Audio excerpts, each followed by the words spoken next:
Hello friends, welcome back to my channel. চলে এসেছি নতুন আরও একটা ভিডিও নিয়ে। তোমরা সবাই কেমন আছো? আশা করছি ভালো আছো। তো আজকে ওয়েদারটা দেখো, প্রচণ্ড ম্যাচম্যাচে একটা ওয়েদার। আর এই ওয়েদারে না ভীষণভাবে খেতে ইচ্ছে করে। তো আমারও খেতে ইচ্ছে করছিল চিকেন খেতে, কিন্তু চিকেন আনতে যাওয়ার তো কেউ ছিল না। আর বাড়িতে ছিল সোয়াবিন। তো সোয়াবিনটাকে আজকে বেশ চিকেন কষার মতন করে করব আমার নিজের স্টাইলে। তো সেটাই তোমাদের সঙ্গে আজকে শেয়ার করব। সর্বপ্রথম সয়াবিনটাকে একটু গরম জল দিয়ে, বেশ ভালোই গরম জল দিয়ে ভিজিয়ে রাখবো আধ ঘন্টার মতন, যাতে সয়াবিনটা ভালোভাবে ভিজে যায়, নরম হয়ে যায়। এক্ষেত্রে আমি সয়াবিনটা সেদ্ধ করিনি, ভিজিয়ে রেখেছি।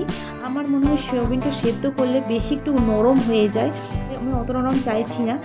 তো তারপরে দেখো আধ ঘন্টা যাওয়ার পর আমি ভালো করে জলটা চিপে নিয়ে নিয়েছি সয়াবিনটা। আর এটা ম্যারিনেট করবো। তো ম্যারিনেশনের জন্য দিচ্ছি আমি কাশ্মীরি লঙ্কার গুঁড়ো, হলুদ গুঁড়ো, নুন আর সর্ষের তেল। এই তেলটা দেওয়ার একটাই কারণ হলো কড়াতে আমার সয়াবিনটা লেগে যাবে না। তোমরাও দিয়ে দেখো যে তো সয়াবিনে যখন তোমরা রান্না করবে, তেল দিয়ে মাখিয়ে রাখলে 15 মিনিটের মতন যদি মাখিয়ে রেখে দিয়ে যাই এভাবে ম্যারিনেশন করে, তো তেল লাগে না কড়াতে। তো আমি দেখো কড়াতে আমি 2 টেবিল চামচ তেল দিয়ে দিয়েছি। এবারে আমি সয়াবিনটাকে ভেজে নেব। বেশি ভাজবো না, বেশি যদি ভাজি তাহলে পরে করকরা হয়ে যাবে। আর করকরা হয়ে গেলে না ঠিকভাবে রসটা ভিতরে ঢুকবে না, সয়াবিনের যে তরকারির রসটা সেটা ঢুকবে না, মানে কেমন কাঠখোট্টা মতন খেতে লাগবে। তো সেই কারণে সয়াবিনটা আমি অল্প ভেজে তুলে নেবো। আর দেখো কাশ্মীরি লঙ্কা দেওয়ার কারণে সয়াবিনটা খুব সুন্দর কালারটাও এসছে, লাল লাল একটা কালার এসছে।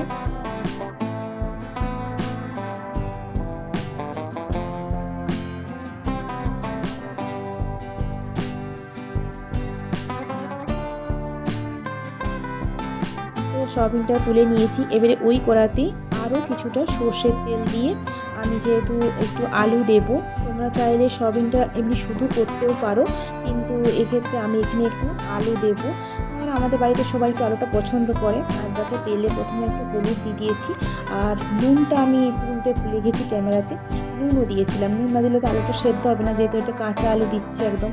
তো দেখো এবারে ঢাকা দিয়ে ওই কিছুটা ভেজে নেবো, যাতে কিনা আমার 30% মতন সেদ্ধ হয়ে যায়, সেভাবেই ভাজবো ঢাকা দিয়ে। তো চলো অল্প ভেজে নিই।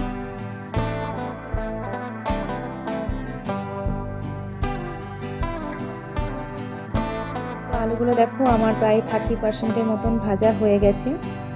এবারে আলুগুলো আমি তুলে নেব। আর বাকিটা যেটুকু আছে সেটা তরকারির সঙ্গে যখন আমি কষবো মশলার সাথে, তখন বাকিটা আলুটা সেদ্ধ হয়ে যাবে।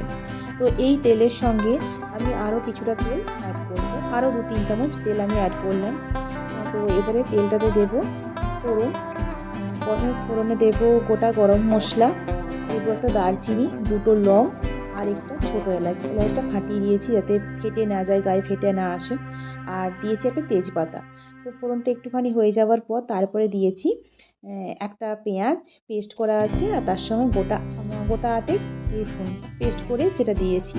এটাকে একটু হালকা করে নেড়ে নেব, পেঁয়াজ আর রসুনের গন্ধটা যাতে একটু হালকা কেটে যায়। তারপরে দেব আদা আর টমেটো পেস্ট। এখানে টমেটো কেটে দিতেও পারা যায়, কিন্তু আমার মনে হয় টমেটো কেটে দেওয়ার থেকে টমেটো পেস্টটা খুব ভালো, মানে তরকারিটা বেশ একটু গ্রেভি গ্রেভি হয়। আর এক্ষেত্রে আমি এখানে অল্প চিনি অ্যাড করে দিলাম, চিনিটা প্রথমে দিতে ভুলে গেছিলাম আমি, সেই কারণে তেলে চিনিটা দিলে কালারটা খুব ভালো আসে। আর এখানে আমি দিয়েছি চিনিটা। তো দেখো আমি আদা আর টমেটোর পেস্টটা দিয়ে দিয়েছি। এবারে এটাকে কিছুক্ষণ ভালো করে কষবো, যাতে এই কাঁচা গন্ধগুলো সব চলে যায়, অনেকটাই কেটে যায়। তো তারপরে আমি যে রেগুলার মশলা সেগুলো অ্যাড করব। তো দেখো ওই পেঁয়াজের যে মিক্সি গ্রাইন্ডারের ধোয়া জলটা, তো তার মধ্যেই আমি দিয়েছি হলুদ গুঁড়ো, জিরে গুঁড়ো, ধনে গুঁড়ো, তারপরে দিয়েছি কাশ্মীরি লঙ্কার গুঁড়ো। তো এটাকে একটা ভালো করে জলে গুলে নিলাম, গুলে নিয়ে কড়াতে দেবো, সেক্ষেত্রে আমার মশলাটা পুড়ে যাবে না কড়াতে দিলে। তো ভালো করে গুলে নিয়ে এটা কিছুক্ষণ রেখে দিলে ভালো হয়। আমি যেহেতু সঙ্গে সঙ্গেই দিচ্ছি, সেই জন্য বাটিতে গুলিয়ে আমি কড়াতে ঢেলে দেবো।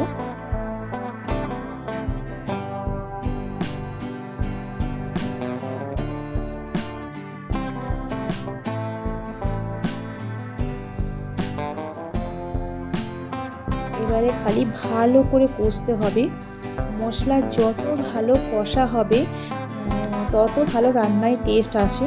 তো এটা একটু সময় হাতে নিয়ে 10 মিনিটের মতন যদি কষা যেতে পারে মশলাটাকে, তত ভালো রান্নাটার টেস্ট হবে। তো এই ক্ষেত্রে গ্যাসটাকে আমি একটু লো ফ্লেমে রেখেছি, হাই ফ্লেমে রাখলে পুড়ে যাবে মশলাটা। আর আমি এখনই নুনটা অ্যাড করে দিলাম এখানে। এবারে মশলাটাকে ভালো করে কষবো। তো দেখো আমি গরম জল দিয়ে কষতে থাকবো কিছুক্ষণ ছাড়া ছাড়া। এতে গরম জল দিলে তরকারির টেস্টটা খুব ভালো থাকে, এটা আমার মনে হয়। কাঁচা জল দিলে তরকারির একটা সেম টেস্ট আমার মনে হয় যে কম হয়, কোথাও একটু কম হয়। তো সেক্ষেত্রে আমি গরম জলটাই ইউজ করি। গরম জল দিয়ে ভালো করে কষাবো। আর দেখো যখন তেলটা পুরো ছেড়ে এসছে, পুরো তেলটা ছেড়ে গেছে, তো তখনই আমি ওই ভেজে রাখা আলু আর সয়াবিনটা দিয়ে আরও কিছুক্ষণ ভালো করে কষাবো।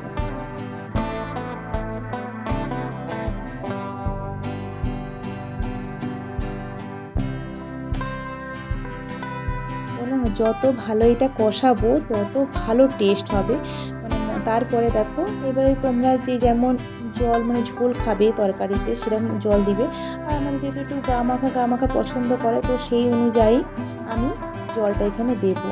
তো আমি এখন জলটা দিতে গিয়ে একটু জল দিয়ে আমি এটা একটুখানি কিছুক্ষণ কষিয়ে নিচ্ছি। তারপরে দেখো ঢাকা দিয়ে দিলাম, যাতে আমার একটু মশলাটা সয়াবিন আলুর মধ্যে চলে যায়। তো সেই কারণে ঢাকা দিয়ে একটু ভালো করে কষলাম। কষার পরে আমি জল দিয়ে দিলাম। জল দিয়ে আরও কিছুক্ষণ আমি ফুটতে দেবো। তো দেখো জল ঢেলে দেওয়ার পর এই যে এরকম পুরো অবস্থা দাঁড়িয়েছে, কিছুক্ষণ ফুটিয়ে নিয়েছি, শুধু সব সেদ্ধ হয়ে গেছে আলু টালু। তো এবারে আমি এটাকে নামিয়ে নেব।